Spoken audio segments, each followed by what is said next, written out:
Krieger, doing something a little bit different today. Solo dolo, just me. It's going to be about, I don't know, not a long one, no more than 15, 20 minutes. With everything going on, things are kind of picking up.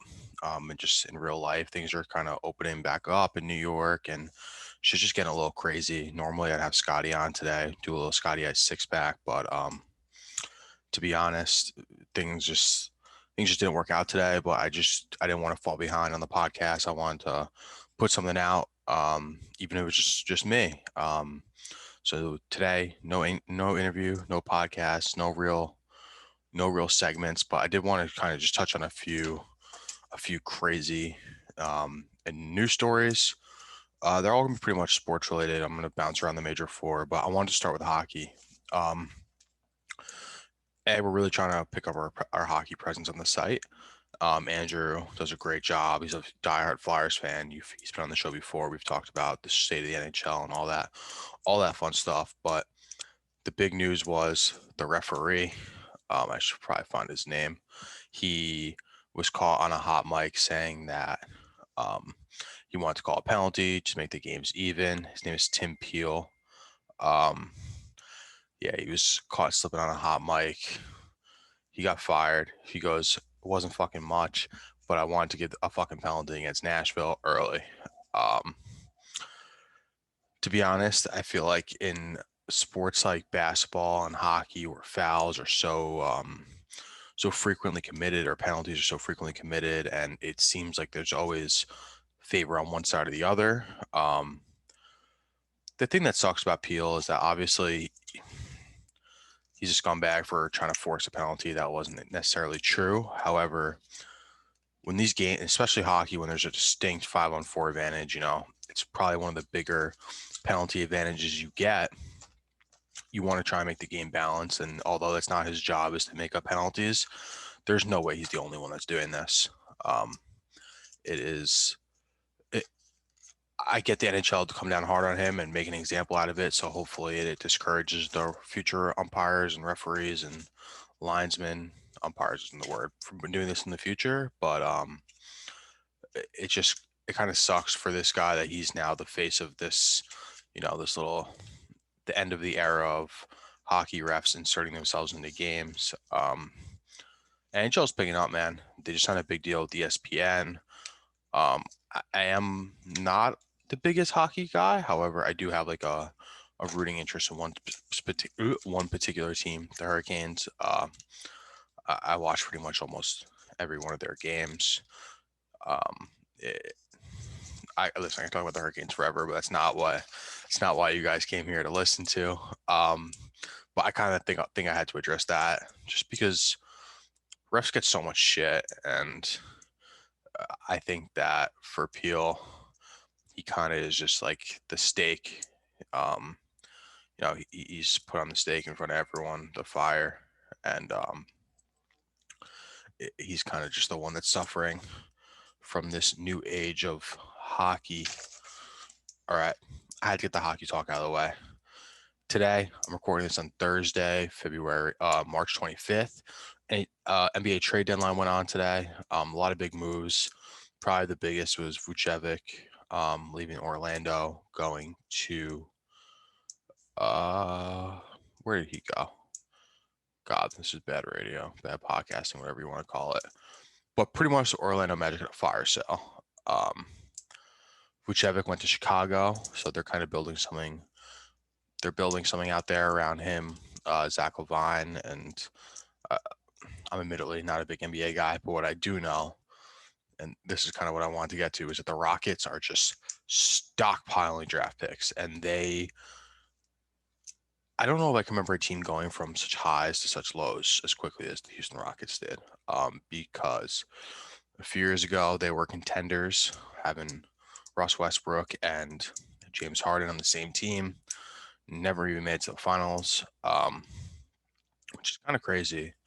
But now they've lost 17 or 18 straight games. They're trading away all their assets, whatever they do have left, and they're I guess you could say they're building for the future, but without Daryl Morey there, it's kind of hard to know how this new GM and this new front office is going to draft. But it's just like The NBA is so weird in particular that only the best of the best are competing year in and year out, and we've even seen like one guy isn't going to do it anymore. Steph on his own is not able to keep that Warriors team in contender status. Teams are getting two, three, four oftentimes of the top 25, top 30 players in the league, putting them on one team, and it's still not even working. I mean, I talked about this in an episode with Alex Schick, but the way that the Clippers just haven't been able to get it done with two of arguably the top 30 players in the NBA on one team, um, the more and more I think about it, the more and more I am impressed by what LeBron was able to do in Cleveland that second go around. I know he had Kyrie, but two doesn't even seem like it's enough nowadays. But unless it's him and Anthony Davis, because those are two of the top five players, and they have to be able to get it done. Because if they don't, then all of everything LeBron stands for is kind of gone. All right, so that was the NBA. Into the NFL free agency stuff, and I'm gonna look at this through my narrow Jets lens. I think we had a good free agency, and here's what I'll tell you, and here's why. They were signing wide receivers with the intention of keeping Sam Darnold. I wrote a post the other day. Um, Corey Davis just signed with the Jets. He was the former Titan. And in an interview with Jets reporters, he told them that he was planning on working with Sam Darnold. That was kind of the information he was told coming into contract negotiations, everything like that. So that's the impression he's under.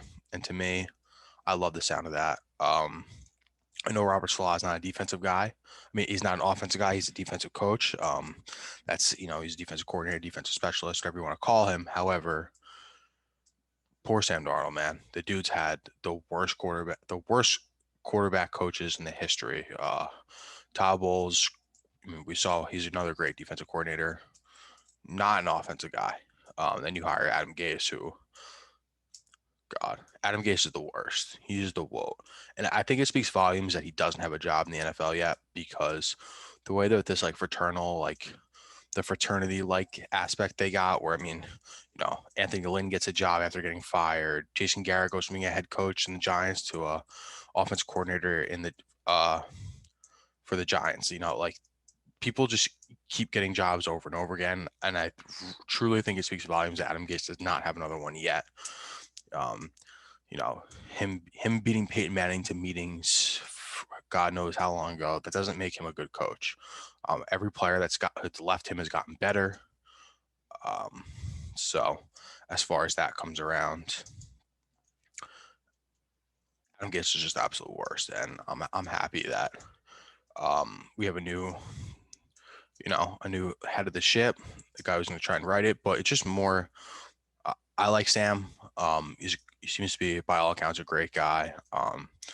His one issue has been staying on the field. Mono, you can't really blame him for. He's just a young kid in New York. I know. They start calling him Broadway Sam. Like, the kid's gonna go out and party in New York. He's gonna be at Bounce. He's gonna be at Up and Down. He's gonna be at all these clubs. He's gonna be hooking up with, 18-year-olds, 21-year-olds, whatever the case may be. He was only like 19 or 20. He's a young quarterback, and he's obviously gonna go out and party, and no one really blames him for that. However, you gotta be on the field. And when you're on the field, you have to be able to hold on to the ball and not turn the ball over.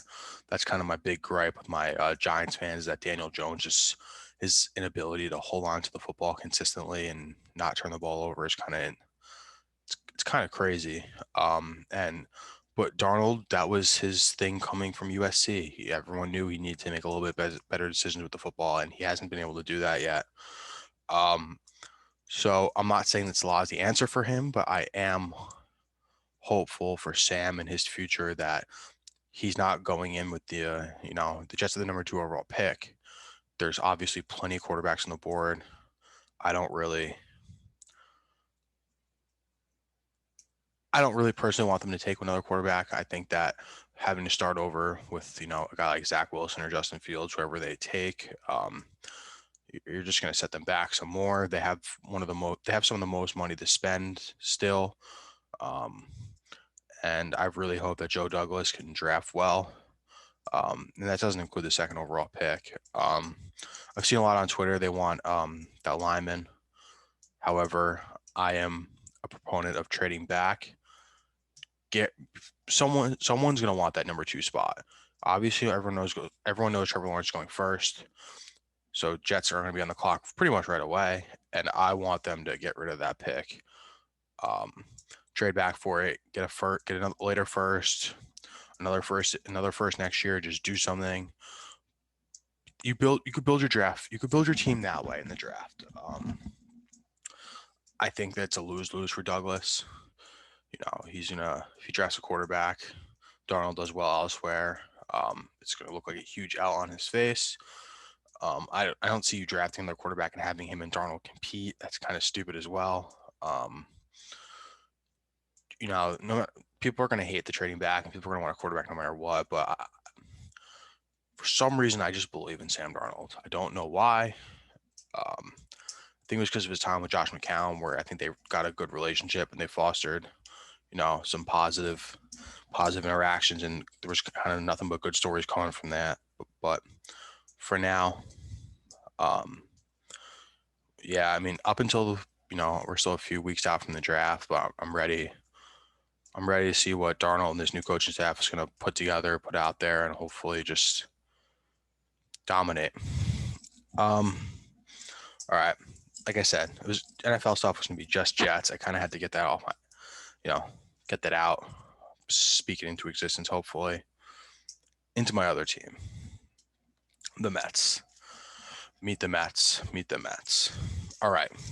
So like I said, I'm recording Thursday, March 25th. Opening day is a week away, and the Mets have not extended Francisco Lindor or Michael Conforto. Now, that's a little bit concerning for me. However, I think I've bought fully in. Here's my thinking. Now, this is with just with Francisco Lindor, but he's made it very, very clear to anyone that will listen that he is not negotiating once the regular season starts. This isn't something unique. The Mets have even dealt with this specifically themselves. Jacob deGrom said this himself 2 years ago, and at this point, they still didn't have a deal. deGrom did end up signing 2 days before. However, Lindor's a little bit different. Dude's gonna get a bag. He deserves a bag. And the Mets are gonna be the ones to give it to him. And my thinking is that maybe I'm just being a fucking idiot and I'm being naive, but I really am truly, truly buying into the new Mets organization. At the top, Stevie Cohen, Uncle Stevie, please. He's putting the right guys in place. Sandy Alderson's made some questionable hiring decisions, but as far as I know, that things are going in the right direction. And I think that Lindor, when he's around this team for a year and they make a legitimate playoff push, because I'm going to get into my predictions for the division a little bit later and how I see this whole year shaking out, but Lindor's only been here for a cup of coffee. He's been here for just spring training. He hasn't been around the shit that matters. He hasn't seen the fans. He hasn't seen Citi Field rocking. He hasn't felt what New York can be when the Mets are winning. And it's a different feeling in New York when the Mets are doing well and maybe the Yankees aren't doing so well. But that's enough. That's a different story. But so if the season starts, we play ball on opening day and no Lindor contract, I'm okay with it because I truly think, and guess what? It's probably better for him because if hopefully he balls out, we make a World Series run, whatever the case may be, and then Stevie Cohen's got to give him another extra 50, 75 mil, whatever. That'll be on the organization, but I don't think the money is gonna be an issue for this team. I'm hoping the money won't be an issue for this team. However, if they locked him up in the next week too, I definitely would not be complaining. He's literally a cornerstone of a franchise. But my thing is just like, if for whatever reason they don't come to agreement before opening day, it's going to cost the Mets an extra 50, 75 million. I'm cool with it. I am banking on Lindor buying into this team, this franchise, what we're building in Flushing, the new ownership group, the guys around him, and that he's just gonna. I think he's coming back no matter what. That's my thoughts on Francisco Lindor. Now Conforto, different story. He's got a little bit of a soft spot in my heart. I'm not even gonna lie. In that 2015 World Series, in the whole playoff run, 2015, he was contributing. He was the lefty that no one had really heard of at that up until that point. He was the guy that was getting them big hits.